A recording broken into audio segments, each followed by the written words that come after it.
Hola, muy buenas. Nos vemos otra vez las caras.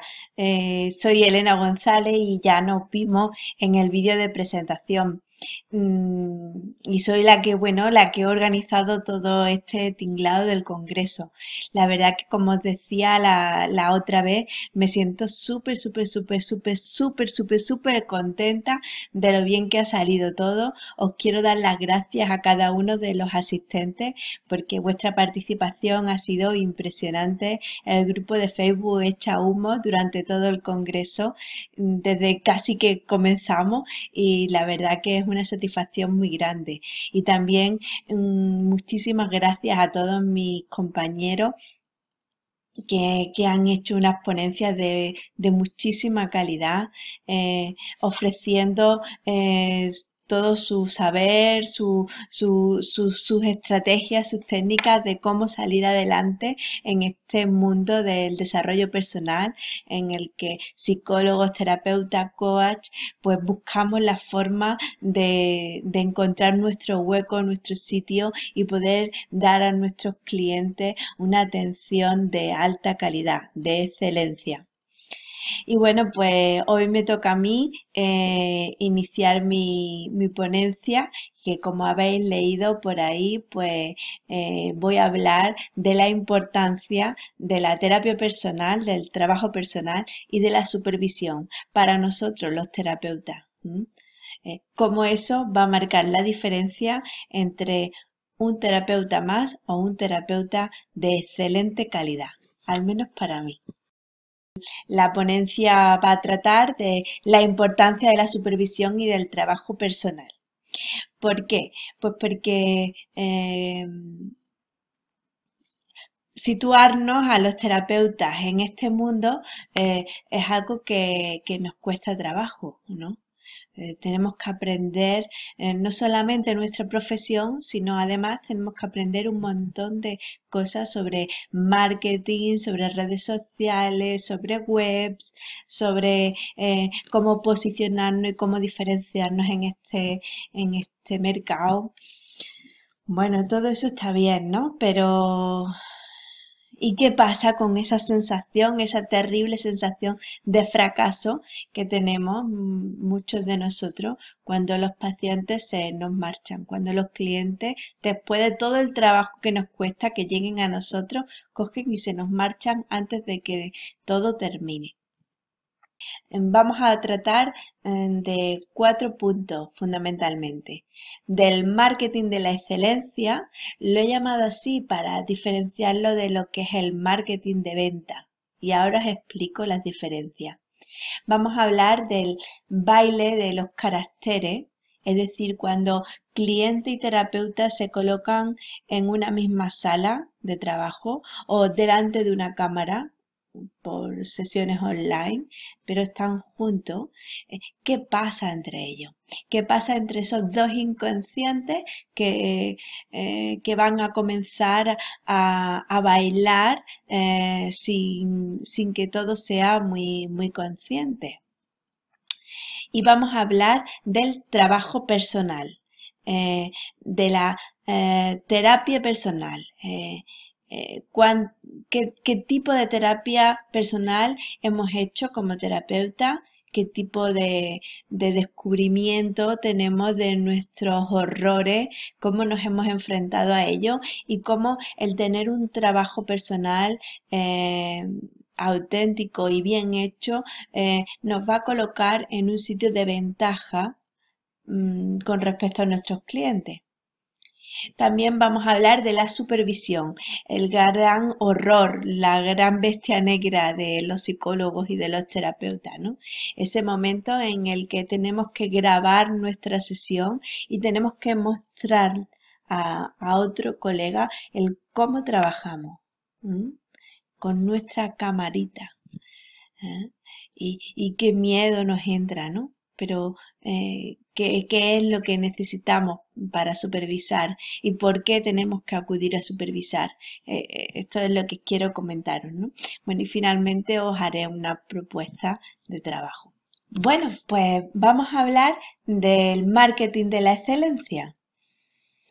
¿Qué pasa?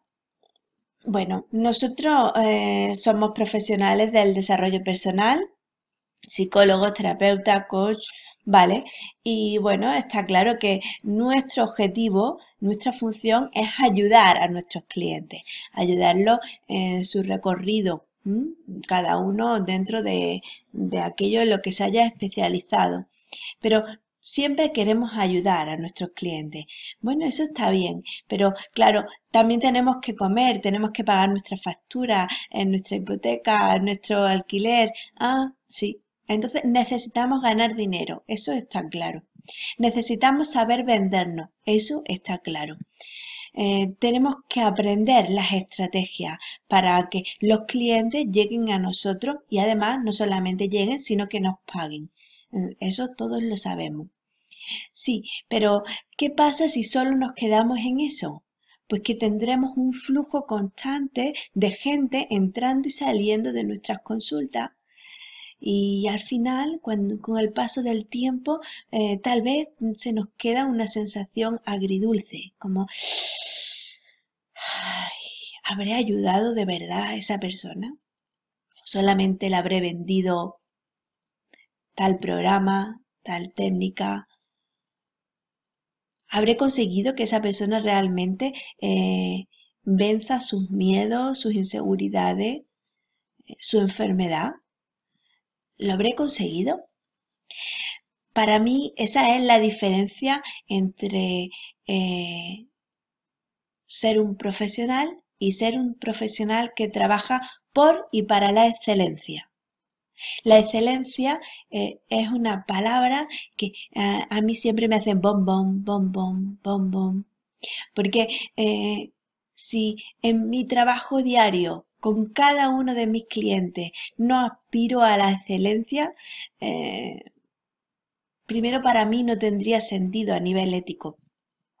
Y después que realmente los clientes que acuden por internet, que no nos conocen de nada, solo conocen nuestra web, nuestro posicionamiento, nuestra marca, esos clientes os aseguro que son tan, tan, tan diferentes a aquellos que nos vienen recomendados por otros clientes nuestros a los que hemos ayudado de verdad a conseguir sus objetivos en la vida.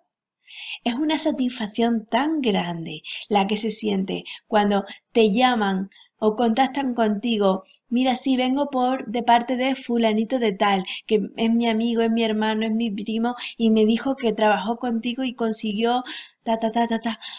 ¡Ah! ¡Qué satisfacción más grande! Y además, ese cliente nuevo, el que viene recomendado, ya tenemos la mitad del trabajo hecho. Es es algo completamente diferente. Pero bueno, quiero contarte mis comienzos. ¿Cómo comencé yo en todo esto? Yo formé un equipo de trabajo con varios compañeros y pensamos mucho, elaboramos mucho y hicimos dos grandes inversiones. Una gran inversión en publicidad, en marketing y una gran inversión en supervisión, en una formación práctica y directa. La inversión que hicimos en publicidad hizo que rápidamente nuestra consulta, nuestro gabinete se posicionara y los clientes empezaran a entrarnos, a fluir para nosotros. Pero ¿qué pasó? Pues que esto nos daba una sensación como de abatimiento, de fracaso, porque teníamos muchos clientes, sí, sí, los teníamos, pero muchos clientes que entraban y salían. Y entonces era una sensación como, uff, no sé cuánto tiempo aguantaré aquí. Entonces, como a la vez estábamos haciendo una gran inversión en supervisión, aprendimos nuestra profesión, porque nuestra profesión es una profesión muy práctica. Si se aprenden técnicas, se aprenden teorías, vale, pero ¿cómo me enfrento al tú a tú con mi cliente? Con mi paciente, cómo lo ayudo, cómo consigo vencer sus resistencias, sus formas defensivas de estar, cómo finalmente lo puedo ayudar. Eso es una relación de tú a tú y eso difícilmente se puede aprender en una formación teórica. Entonces, ¿cuál es el problema fundamental al que nos enfrentamos la mayoría cuando comenzamos?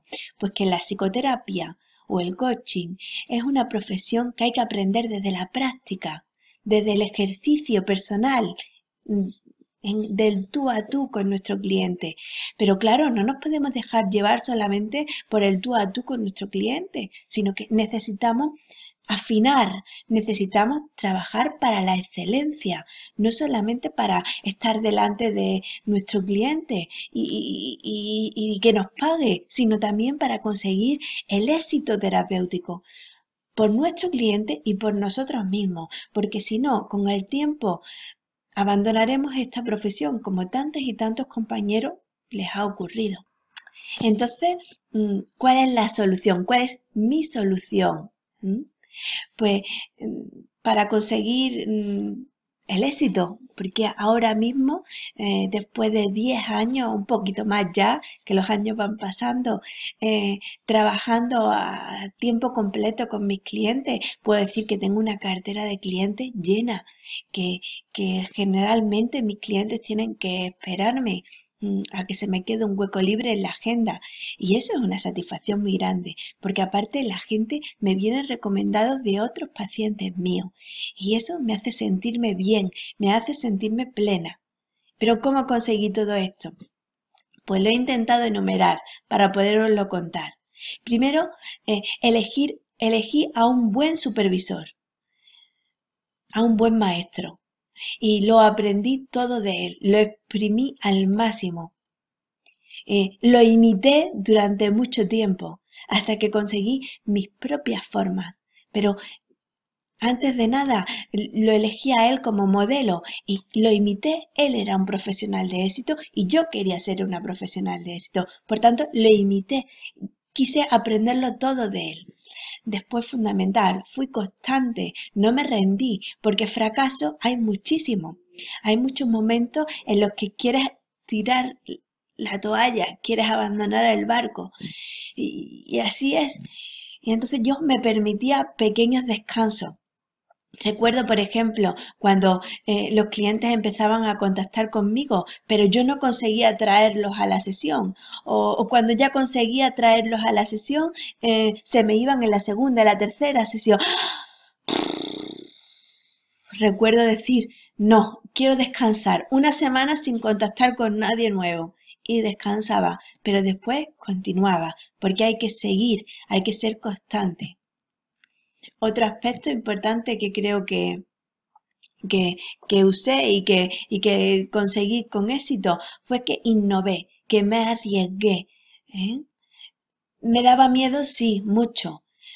Me daba miedo, por ejemplo, organizar este congreso, pues sí, mucho, pero yo me arriesgo, continúo y después, wow, cuando se recogen los frutos, qué enorme satisfacción.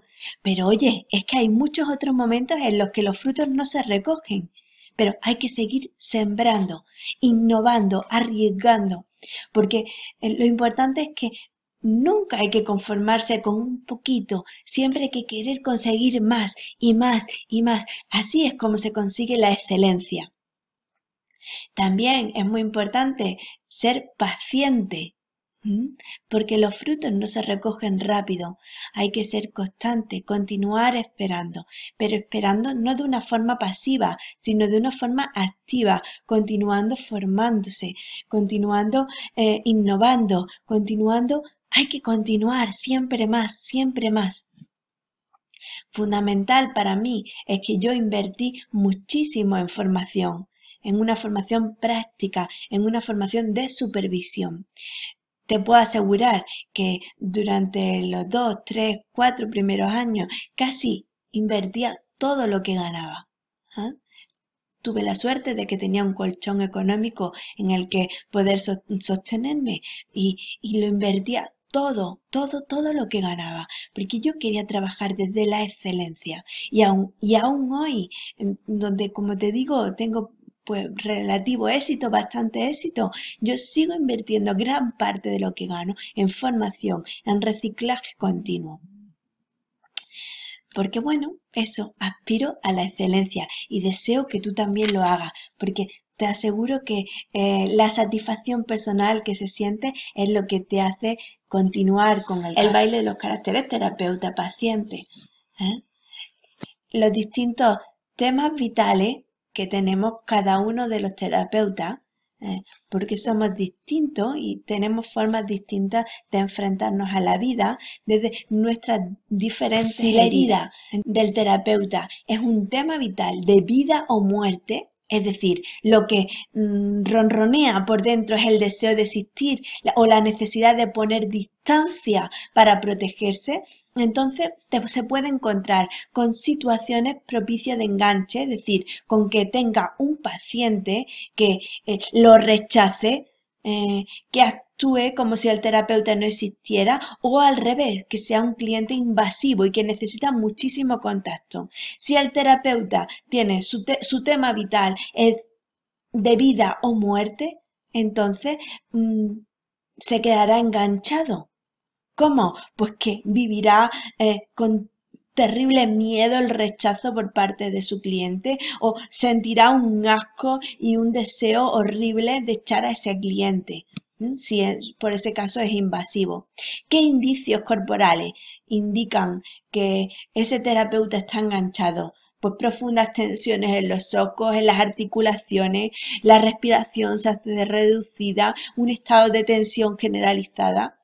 El carácter de ese terapeuta está intentando mantener todas las partes juntas para luchar contra su miedo a destrozarse, a que su paciente lo va a destrozar. Si esto no está claro en el terapeuta, imaginaros el lío. Cuando el tema vital del terapeuta tiene que ver con la seducción, con la manipulación, es el momento en el que existe una lucha de poder, que es el tema central de la herida narcisista, ¿no? Entonces, ¿qué tipo de paciente, de cliente es el que va a poner en jaque mate a este terapeuta? Pues un cliente que se revela, que trata al terapeuta con desprecio o que no da mucha importancia al terapeuta. Hay muchos clientes que son así, ¿eh? ¿Qué va a pasar? Pues que este terapeuta se va a sentir que los quieren manipular, que su cliente quiere conseguir algo de él que no es adecuado o que él no quiere dar. Por tanto, o por el lado contrario, se va a sentir que su cliente los quiere engalonar, los quiere endiosar y puede que se lo crea o puede que a la vez eso le produzca rechazo. Entonces, si ese terapeuta no está consciente de su tema vital, de su herida vital, se enganchará y la terapia no funcionará. ¿Qué indicios hay? Pues tensión en los ojos, fuerte tensión en la nuca, una disociación cabeza-cuerpo, poco contacto con los pies, con el suelo. El carácter estará intentando ponerse por encima para luchar contra el miedo de ese terapeuta a derrumbarse y a perder su ilusión, su fuerza, su deseo de perfección. Cuando el tema vital del terapeuta tiene que ver con la simbiosis, con una falta de límite, provocado seguramente por un abuso físico, sexual o psicológico, también clave en la herida narcisista, y se encuentra con un cliente que lo invade, o con un cliente que es abusador, o con un cliente que pretende dañarlo, ese terapeuta se va a sentir roto, que no puede seguir sin saber cómo. Y entonces va a echar a ese cliente, lo va a echar sin querer. ¿Qué indicios corporales puede tener ese terapeuta para saber si está enganchado? Pues una pérdida del sentido de los límites. Por ejemplo, verse que si la sesión dura 1 hora, pues está 1 hora y media con esa persona. Dificultad para contener sus emociones, cuando siente que su cliente le enfada demasiado, le da demasiada pena. Pérdida de contacto con el cuerpo, no sentir el cuerpo, tener unas fuertes tensiones sin respirar. Entonces el carácter de ese terapeuta está intentando huir por dentro o por fuera del cuerpo para luchar contra el miedo de ser invadido. Cuando el tema del terapeuta tiene que ver con el control, es decir, con el miedo a descontrolarse o de una excesiva responsabilidad. Es un tema de dificultad de expresarse espontáneamente, especialmente cuando se trata de enfado.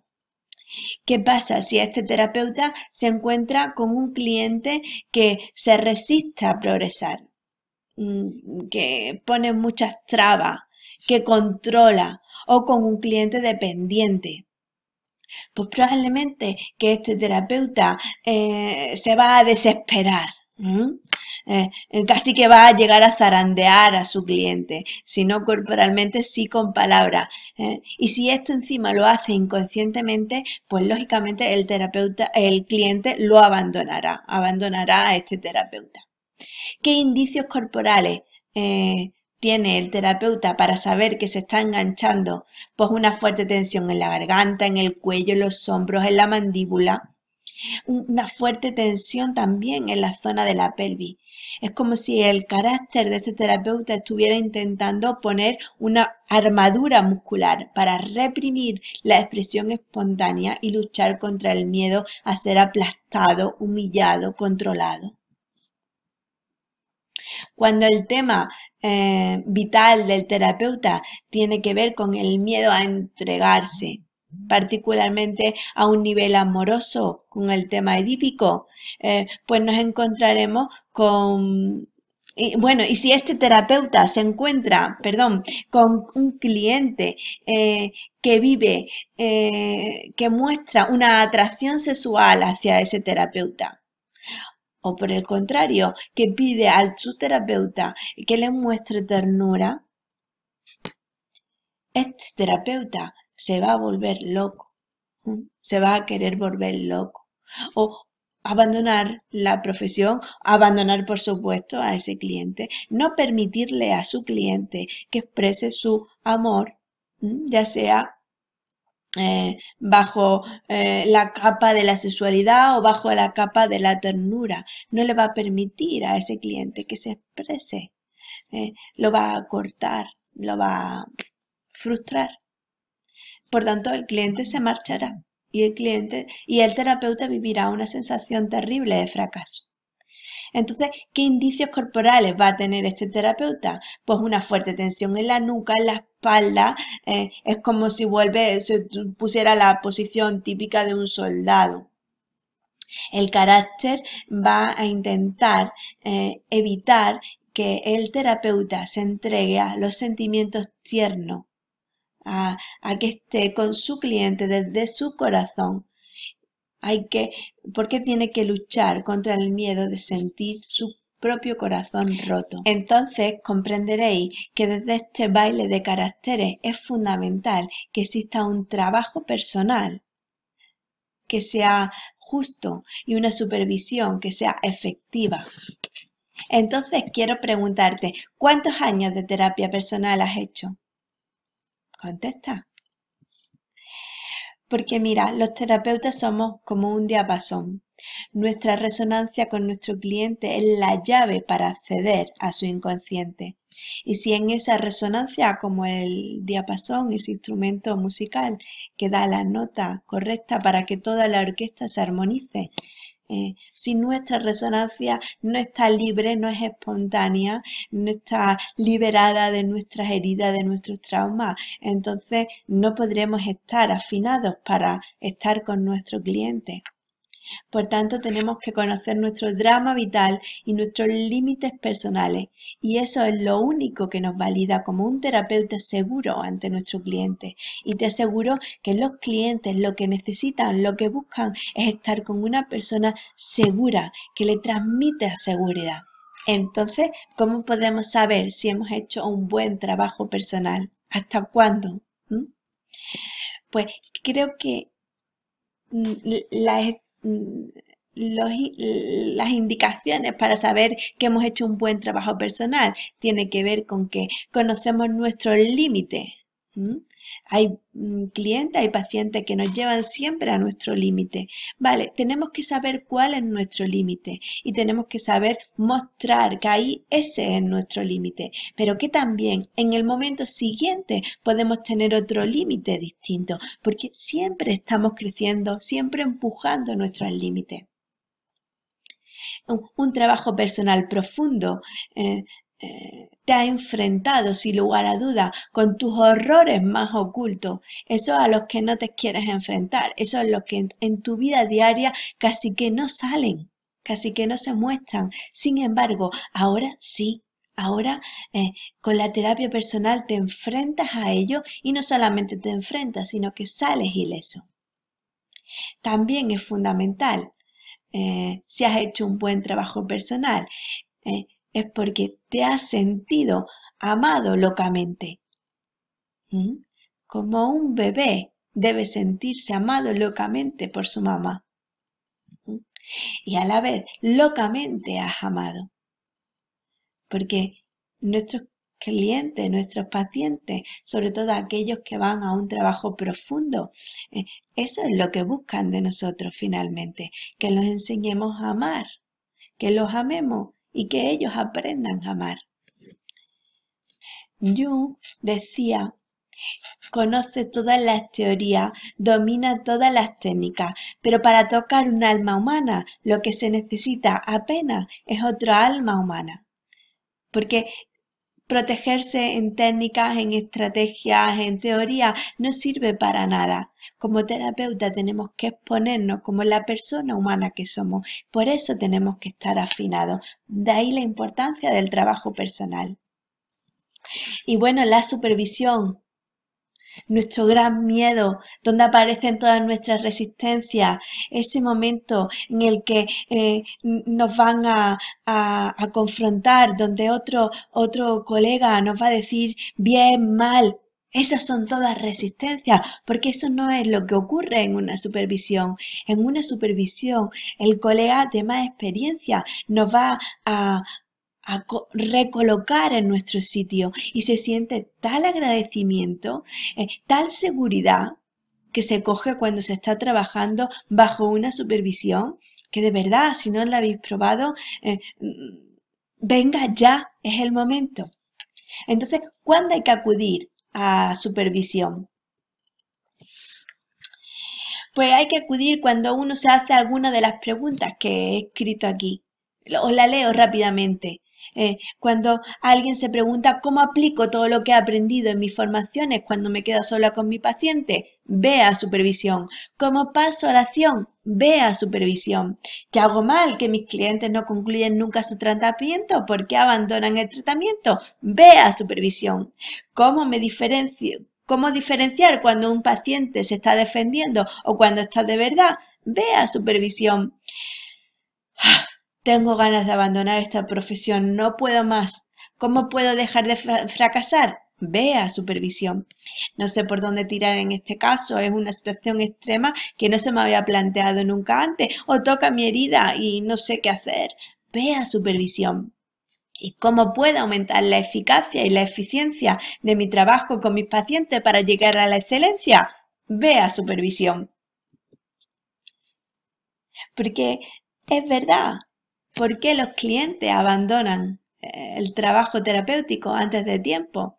Porque todos nuestros clientes hacen un enorme esfuerzo para venir a nuestra consulta, porque realmente vienen porque tienen dificultades en su vida y nosotros lo sabemos y queremos ayudarles. Sin embargo, muchos se van de la terapia sin concluirla, enfadados, sin mejoría o aburridos. Esto es un hecho que pasa, con el consiguiente prejuicio para todo. ¿Pero por qué?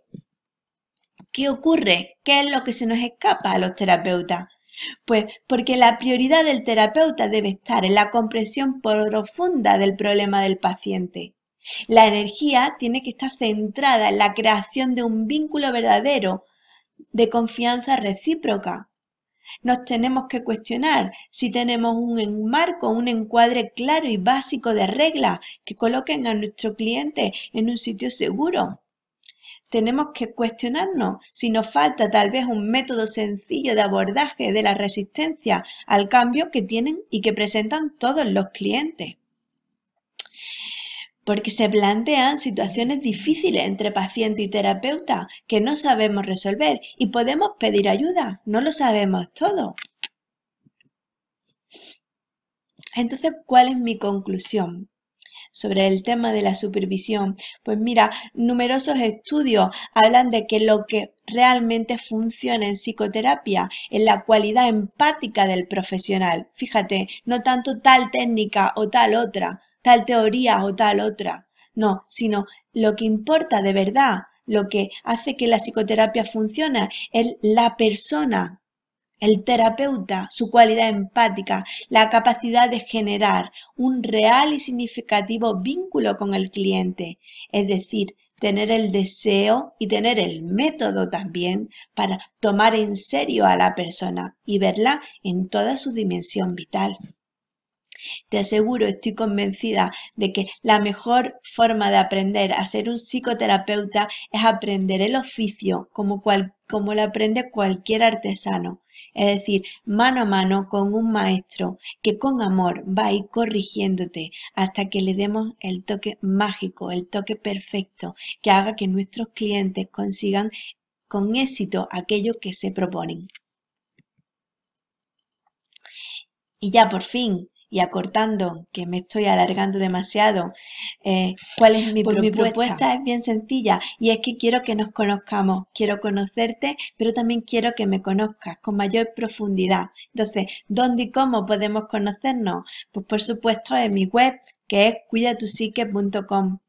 Ahí ofrezco bastante formación. Tengo seminarios online de 2 horas de duración.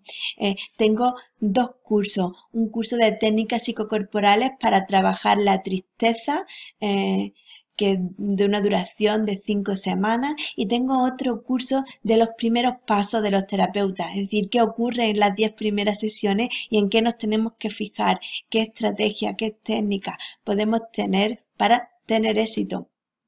Y todo es online, todo es online. Y después de estos cursos, si te gusta cómo trabajo, si te gustan mis estrategias, mis herramientas, mi forma de estar en sesión, entonces sí, entonces te ofreceré trabajar conmigo en supervisión, si tú quieres, claro. Bueno, pues ya me despido y cierro este congreso.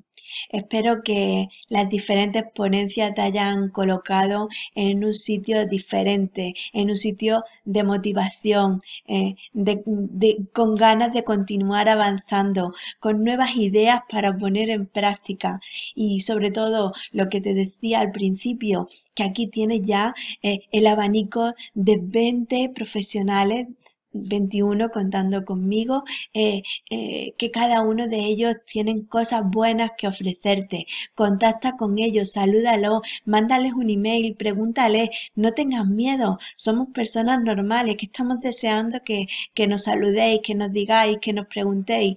Así que aquí estamos, ¿vale? Para lo que quieras. Un abrazo, un beso y seguimos viéndonos, seguro que sí.